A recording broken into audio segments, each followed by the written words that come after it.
بسم اللہ الرحمن الرحیم۔ جب حضرت عمر بن خطاب رضی اللہ تعالیٰ عنہ مسلمان ہو گئے تو انہوں نے نہ صرف اپنے خاندان والوں کو اسلام کی دعوت دی بلکہ ان کے قبیلے بنی عدی کے کئی لوگ بھی مسلمان ہو گئے۔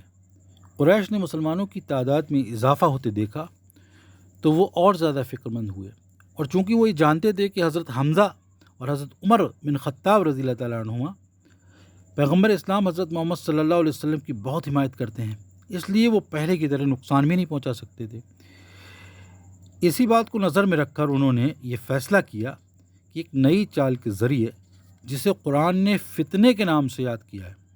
مسلمانوں کو اسلام سے پھر جانے کے لیے مجبور کریں۔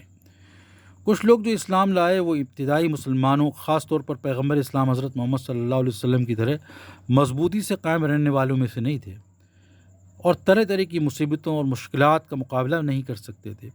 قریش کی جماعت نے بھی شروع سے ہی مسلمانوں کو ستانا شروع کر دیا تھا۔ انہوں نے یہ پابندی لگا دی کہ مسلمانوں سے نہ تو کوئی چیز خریدی جائے اور نہ ہی انہیں کوئی چیز بیچی جائے، یعنی معاشی بائیکاٹ کیا جائے، اور نہ کوئی انہیں لڑکی دے اور نہ ہی ان سے کوئی لڑکی لے، یعنی سماجی بائیکاٹ بھی کیا جائے۔ مکہ کی سرزمین میں جہاں لوگوں کا ذریعہ معاش تجارت اور سوداگری تھا، یہ پابندی مسلمانوں کی زندگی کو مفلوج کرنے لگی، اور اسی وجہ سے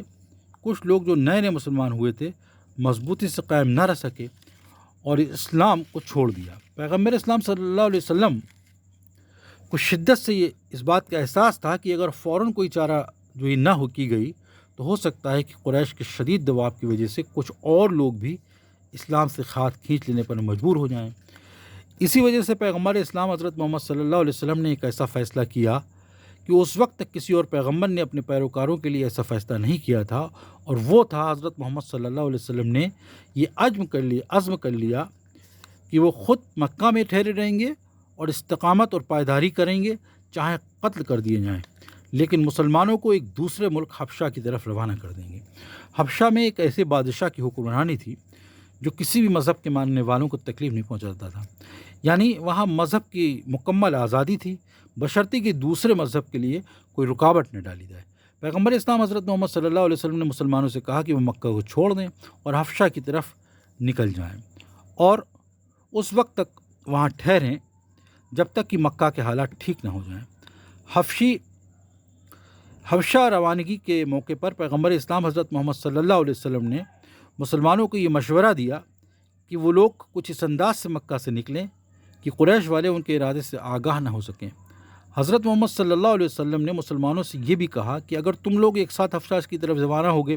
تو قریش کو اس کی خبر ہو جائے گی اور وہ تمہارا راستہ روک لیں گے،